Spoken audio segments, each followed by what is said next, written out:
Okay, student, this is lab video number 1 week 4। इस video में हम कुछ जो भी हमने एग्जांपल्स हमने डिस्कस किए हैं उन एग्जांपल्स को हम ज़रा देखेंगे, इम्प्लीमेंट करके देखेंगे, ताकि जब आप ख़ुद इम्प्लीमेंट करें तो उसमें सच आपको कोई इशू ना आए। तो हमने जो भी एग्जांपल्स डिस्कस किए हैं उनमें से हम जो लास्ट 3 एग्जांपल्स हैं हम वो इम्प्लीमेंट कर लेते हैं, ठीक है।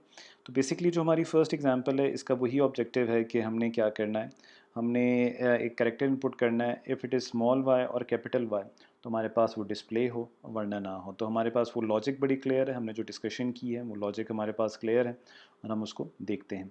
तो हमने यहाँ पर क्या किया, सबसे पहले हमने यहाँ पर हमने ये इसलिए किया है कि हमारे पास यूज़र से हम इनपुट ले सकें, सॉरी पे हम क्वेश्चन मार्क डिस्प्ले कर सकें और उसके बाद हम यूज़र से इनपुट लेंगे, ठीक है। जब हमने इनपुट ले लिया तो हमने उसे सेव करने के लिए हमने कहाँ पर कर दिया, क्योंकि वो इनपुट हमारे पास एल में आया, उसको हमने सेव करने के लिए हमने बीएल में डाल दिया। सिमिलरली हमने न्यू लाइन पे चले गए और फिर हमने कैरेज रिटर्न के लिए डिस्प्ले कर दिया। एच में 2 है तो हम जैसे इंटरप्ट 21 कॉल करेंगे जो टीएल में जो भी वैल्यूज़ होंगी वो डिस्प्ले हो जाएंगी। यहाँ पर हम क्या कर रहे हैं हम 79 H is the basically S की वैल्यू। मैं आपको यहाँ पर दिखा भी देता हूँ ताकि कोई कन्फ्यूजन ना हो।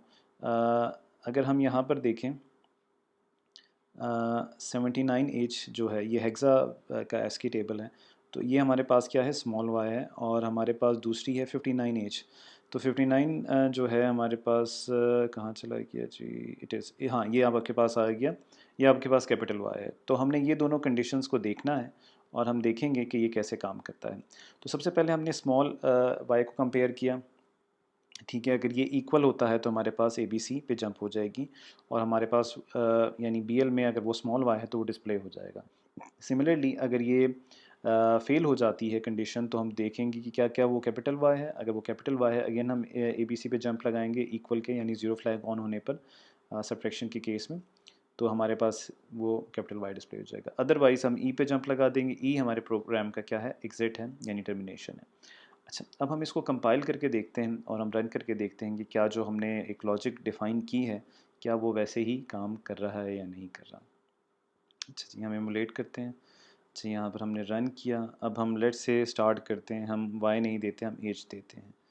तो आपके पास यहाँ पर क्या हो गया, प्रोग्राम ने कुछ भी डिस्प्ले नहीं किया, ठीक हो गया।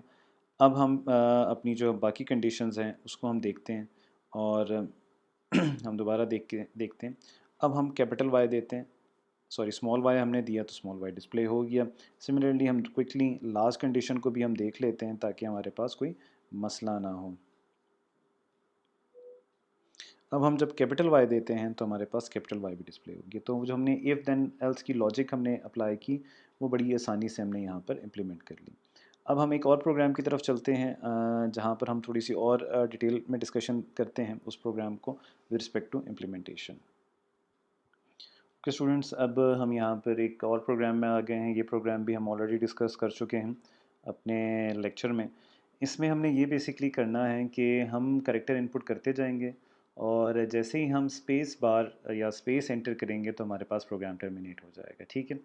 तो लॉजिक हमने वहाँ पर डिस्कस किया, क्विक एक दोबारा एक हम इसको डिस्कस कर लेते हैं कि हमने करेक्टर इनपुट किया। मूवी एच वन से इंटरप्ट 21 जैसे ही आएगा हमारे पास करेक्टर एल में आ जाएगा। उस करेक्टर को हमने एल के साथ कंपेयर किया, यानी स्पेस को हमने एल के साथ किया। अगर ये है तो हमारे पास एंड वाइल हो जाएगा यानी प्रोग्राम टर्मिनेट हो जाएगा, वरना हम इंटरप्ट 21 लेंगे और दोबारा वाइल की लेबल पर जंप लगा देंगे, ठीक है। और ये हमारे पास इस तरह चलता रहेगा। तो हमारे पास टर्मिनेशन कंडीशन क्या है, स्पेस है यहाँ पर। अच्छा जी, हम यहाँ पर इसको इमुलेट कर लेते हैं या कंपाइल कर लेते हैं। अच्छा, हमने सेव कर लिया, हमने यहाँ पर रन किया। अच्छा, अब यहाँ पर फॉर एग्ज़ाम्पल मैं लिखता हूँ फरहान पाकिस्तान। ये मुझसे करेक्टर इनपुट लेता जा रहा है, लेता जा रहा है, ठीक है। और यहाँ पर मैं लेट से कह देता हूँ कोई भी और भी करेक्टर हम इनपुट करें तो यहाँ पर अगर आप बैक पे देखें वेटिंग फॉर इनपुट लिखा हुआ आ रहा है, ठीक है। तो हमें, और जैसे ही हमने यहाँ पर, अब जैसे ही मैं स्पेस प्रेस करूँगा तो ये प्रोग्राम क्या हो जाएगा, टर्मिनेट कर दिया, ठीक है। यहाँ पर आपका program terminate, program has been return control to the operating system, ठीक है। यहाँ पर आपका प्रोग्राम टर्मिनेट हो गया। सो अपेरेंटली शायद आपको लगता हो कि इस प्रोग्राम की क्या अफादियत है या क्या एफिकेसी है। तो ये हमारे पास इस तरह की छोटे छोटे प्रोग्राम्स होते हैं, ये हम जब फ्यूचर में हम प्रॉब्लम्स को सॉल्व करेंगे तो ये वहाँ पर अपना रोल प्ले करेंगे। ठीक है, तो हमने दूसरा प्रोग्राम देख लिया, हम और भी प्रोग्राम्स देखते हैं कि वो कैसे इम्प्लीमेंट होते हैं। ठीक हो गया जी।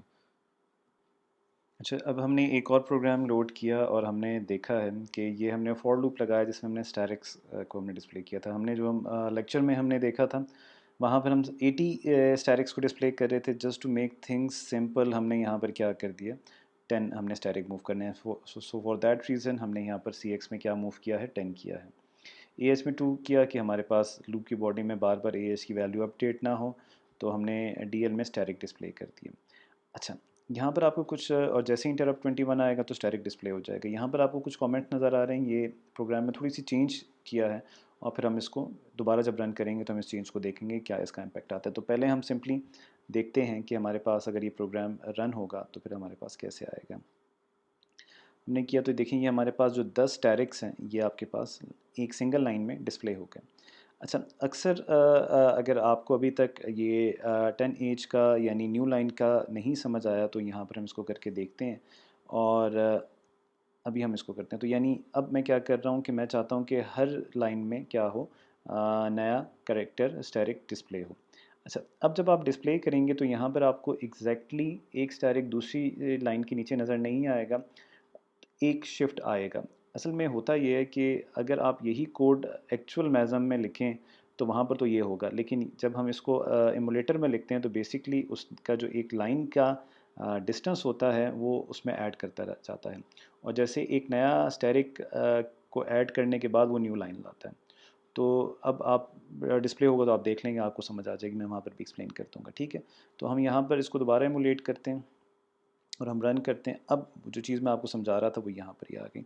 देखिए हमारे पास एक लाइन यहाँ से यहाँ तक है और उस लाइन को ख़त्म किया यहाँ पर, यानी उसने लाइन को फिक्स किया हुआ है।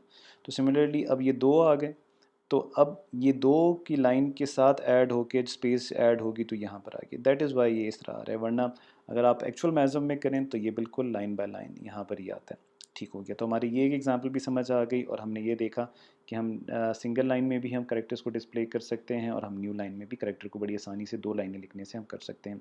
और फाइनली हमारा जो लास्ट प्रोग्राम था उसको हम ज़रा डिस्कस करते हैं, और फिर हम आज का जो लेक्चर है हम उसको क्या कर देंगे, लैब वाला, इसको हम कंप्लीट कर लेते हैं। ठीक है, तो हम प्रोग्राम लोड करते हैं। ओके, फाइनली हमने जो हमारा आज की हमारा लास्ट प्रोग्राम था वो भी हमने यहाँ पर हमने लोड कर लिया, और हम देखते हैं वही हमने करना है कि हमने 80 से एक्सटेंडेड एस्की टेबल यानी 8 बिट का हमने अब उसके तमाम करेक्टर डिस्प्ले करने हैं। और हम कहाँ तक जाएंगे, हम जाएंगे हमने हर उस पर कंडीशन को कंपेयर करना है कि कहीं हमारे पास हम एफ तक तो नहीं पहुँच गए। तो just for the sake of reference मैं दोबारा आपको दिखा देता हूँ एस्की टेबल। यहाँ पर आप देखें तो हमारे पास ये 80 से हम चलेंगे और हमने यहाँ तक जाना है। ठीक है, एफ तक जाना है, तो हमने ये टर्मिनेशन कंडीशन डालनी है, स्टार्टिंग कंडीशन हमने डालनी है। अच्छा, अब हम यहाँ पर क्या कर रहे हैं, स्टार्टिंग कंडीशन हमने 80 डाल दी है बी एल में। अच्छा, और हमने हर लाइन में 10 करेक्टर्स ज़्यादा डिस्प्ले नहीं करना, तो हमने सी एल में 10 डाल दिया है, और हमने डब्ल्यू एच पे जंप लगा दी। ये जो पार्ट है ये आपने उधर भी देखा लेक्चर में भी, कि तब ये एग्जीक्यूट होगा जब हमारे पास न्यू लाइन पर हमने जाना होगा। ठीक हो गया, तो हम यहाँ पर आए, 80 के बाद सी एल में 10 है और हमारे पास बी एल में 80 है, तो हमने बी एल को डिस्प्ले करने के लिए यहाँ पर कर दिया। ए एच में 2 है, तो जैसे इंटरप्ट 21 आएगा तो हमारे पास फर्स्ट करेक्टर आ जाएगा, बी एल अब 81 हो जाएगा। सी एल को हमने डिक्रीमेंट करना है क्योंकि हम काउंटिंग कर रहे हैं, जैसे ही हमारे 10 करेक्टर्स पूरे होंगे हमने न्यू लाइन पे जाना है। और उसके लिए हम क्या कर रहे हैं, कंपेयर कर रहे हैं कहीं पर हमारे पास सी एल की वैल्यू 0 तो नहीं हो गई, अगर हो रही है तो हम यहाँ पर आएंगे। अच्छा, और हम हर करेक्टर को डिस्प्ले करने के बाद देख रहे हैं कि कहीं वो एफ तक तो नहीं पहुंच गया, यानी नेक्स्ट करेक्टर हमारे पास एफ तक तो नहीं पहुंच गया। अगर ये पहुंच गया है तो हम यहाँ पे क्या करेंगे, टर्मिनेट करेंगे। इन केस अगर हमारे पास एक लाइन में 10 करेक्टर्स पूरे हो गए हैं तो हम ए सी पे जंप लगाएंगे और ए सी पे यहाँ पर न्यू लाइन के लिए डिस्प्ले कर देंगे, जैसे हमने अभी लास्ट प्रोग्राम में भी देखा है। तो इस प्रोग्राम को हम एमुलेट करके देखते हैं क्या होता है, देखते हैं। अच्छा, देखिए ये कैरेक्टर्स डिस्प्ले होने लगे, 10 कैरेक्टर्स पूरे होते ही ये नेक्स्ट लाइन में चलेगा, और ये आपके पास सीक्वेंस चलता जाएगा। ये तकरीबन 128 कैरेक्टर्स होंगे, क्योंकि हम अब 8 बिट की बात कर रहे हैं, तो हमने 128 कैरेक्टर से चलना है और 256 कैरेक्टर तक जाना है, तो ये आपके पास 128 कैरेक्टर्स हो जाएंगे। आप इसमें अगर आप स्पेस डालना चाहें तो आप स्पेस डाल के भी डिस्प्ले कर सकते हैं। तो हियर हमारे पास ये तमाम के तमाम 128 कैरेक्टर्स डिस्प्ले हो गए। यहाँ पर आपके पास कंडीशंस भी आ रही हैं, यहाँ पर आपके पास लूप भी आ रहा है। तो ये आपने एक इट्स अ कंप्लीट प्रोग्राम। जो आज का जो हमारा लेक्चर था उसमें दोनों चीज़ें हमने डिस्कस की और दोनों चीज़ें आई होप कि आपको अब समझ आ जानी चाहिए। Thank you. यहाँ पर हम अपना लैब की वीडियो कंप्लीट करते हैं। थैंक यू जी, अल्लाह हाफ़िज़।